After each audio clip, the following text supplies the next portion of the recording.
Right, we're going to start question number 5 now. This is the paper 2019. And that one is the OCR A 2019 Unified Chemistry. So this question about copper 2 sulfate and sodium thiosulfate. The enthalpy change of reaction at delta RH for converting anhydrous copper 2 sulfate to hydrated copper 2 sulfate is difficult to measure directly by experiment. So they show, hold on. So you got the first equation, a reaction 5.1. This is the equation. Then you got enthalpy change solution anhydrous or unhydrated copper 2 sulfate can be measured by experiment. The reaction is shown below. So you got reaction 5.2 and reaction 5.3. And a student carries out an experiment to find delta H solution for reaction 5.2. So the student's method is weigh a bottle containing copper sulfate and weigh a polystyrene cup, add 50 centimeters of water to the polystyrene cup and measure temperature change. Measure the temperature and the copper sulfate add the copper sulfate, stir mixture, measure the final temperature. Weigh the empty bottle and weigh the polystyrene cup. This is information you have. Then you got experiment 2. The student calculates the second experiment. The student uses the same method as experiment 1, so to get 5.3. And then he says the student calculates delta H solution as 8.43. Okay, let's start answering this question. So then he says here, calculate delta H solution for the reaction 5.2, determine enthalpy change at 5.1. Assume the specific heat capacity C of the solution is the same as for water. Show your working, including energy cycle, linking the enthalpy changes. So let's work out delta H solution of copper sulfate first. Copper sulfate. So we got the mass of copper sulfate that you work out from here, which is the mass is copper sulfate, mass empty bottle, and it's going to give you 7.98 grams. So you take that away. The mass of solution, which is this and this, gives you, so that's copper sulfate, and that solution is 50.7 grams. Okay, and the difference temperature is going to be that minus that, which gives you 13.5 degrees. Right, so we start by working out the delta T. Okay, sorry, start by working out Q equals MC delta T. So we got Q equals 50 times 4.18 times 13.5 that you measured. So Q equals to 2861.0. And then Q equals to this divided by 1000 gives you 2.861 kilojoules. This one is joules, and that's kilojoules. Sorry, I just need to add something here.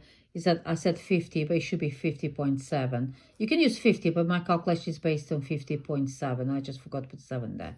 Thank you. The next step is you work out delta H, which is Q in kilojoules divided by moles of copper sulfate. So let's work out moles of copper sulfate. So you got MR, which equals to 159.6. And then we have the mass of copper sulfate. So you got moles equals the mass, which is 2.861. Where did I get that one there? Oh no, this is, no, sorry, I don't want to do this. Sorry about that. So the moles is 7.98 divided by 159.6. And then the answer to that is 0.05 moles of copper sulfate. Then you got to plug in this equation here. So it'll be delta H. It's going to be negative because temperature increased. Okay, increased from, what is it called there? In the temperature change, it's got here, increased from 20.5 to 34. Okay, so then we have Q, which is 2.861 divided by 0.05. So delta H is going to be equals to minus 57.22 kilojoules per moles minus 1. Okay, so that's the first part you've done. You calculate the delta H of solution. The next bit here is to work out let me just think. We know that the delta H for the second thing there was, let me just check. Was it plus 8.43 for the second here? Okay, 8 point. So delta H of reaction, that reaction, which is 5.3, equals to plus 8.43. Okay, that's delta H of reaction 2, 5.2. That's 5.3. Let me start with that. So when you do the cycle, you do this equation: copper sulfate plus 5 waters gives you, this is reaction, delta H of reaction 5.1 goes to that. Then you is given here, there's two equations given here. This one here goes to equation 5.2, goes copper sulfate plus water gives you that. Okay, so it goes that way, 5.2. And then you have the other one, copper sulfate with 5 waters plus aqueous gives you that. So it gives you the same thing there. Okay, so you put the arrow, that one plus that gives you that. Okay, so once you have the arrows down, you label them all the reactions. So what you do next is, I just follow this route like that. All the arrows that go the same together, add them together, and all the arrows go opposite sides, you take away. So it'll be delta H 5.1 plus 5.2 equals to, no, plus 5.3 equals to 5.2. So delta A, so you put 5, so delta H, which is 5.1, equals to 5.2 minus 5.3. So the 5.2 answer for that was, we got in the beginning, which was minus 57.22. Then you got plus minus, what's the next one? It was 8.43.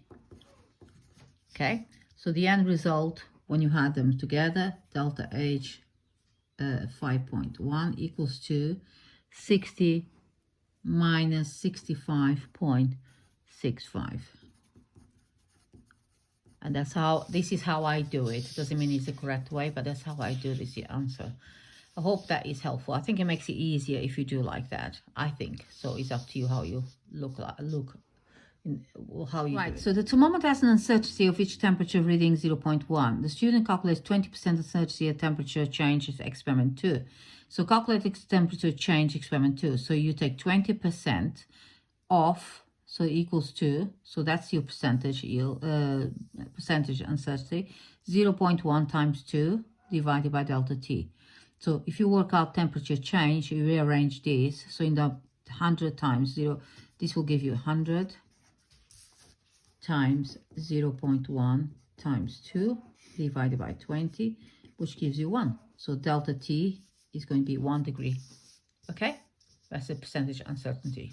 Right, the next question here, the standard enthalpy change of reaction delta RH and the standard free energy change delta G for converting the hydrous sodium thiosulfate to hydrated sodium thiosulfate are shown below. So you got these values here, and you got your reaction, and you got those values there for S. So it says here, determine the standard entropy. So they just want the entropy, standard entropy. So this is at room temperature and pressure because it's standard conditions, okay? And hydrous sodium thiosulfate. First thing you do, you put delta G equals to delta H minus T delta S, okay? Then you got minus 16.1, which is the value of delta G, equals to delta H, which is minus 55.8, because they give you that. Okay, minus T, temperature has to be 298, because it's a room temperature and pressure, which is standard conditions, times delta S. So if you rearrange this, you end up with, if I say minus 16.1 plus 55.8 equals to minus 298 delta S. And then delta S is going to give you 39.7 divided by 298, which gives you, that's minus delta S. So delta S, it gives you minus 0.133, okay? And that's going to be joules. Then you change that for kilojoules, it gives you equals to minus 133 kilojoules. So delta S is this value here. So you worked out the delta S, okay, in this thing. Now, how do you work out S? So you got delta S is products minus reactants, isn't it? So you work out products minus reactants. So you're going to end up with minus 333 equals to, I'll put this up like that so you can see. You got products, it is 372.4 minus, you got, so that's your products here. So you got minus reactants, which is 69.9 times 5, because that's the water, there's 5 waters in there, 5 waters in there. Then you got plus the unknown, which is sodium O3. Okay, so that's that one there. Okay, which is that bit there on the top here. So that's your unknown. So if you rearrange this equation, your sodium, put it like that, 2S2O3 will be equal to 156 kilojoules, joules per mole.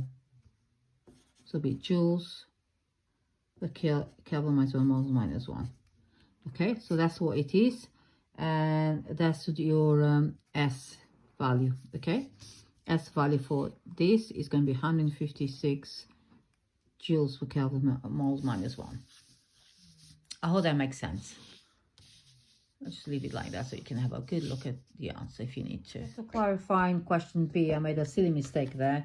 I said it was minus 133 joules, but it's kilo, no, it'll be 0.133 kilojoules, not joules.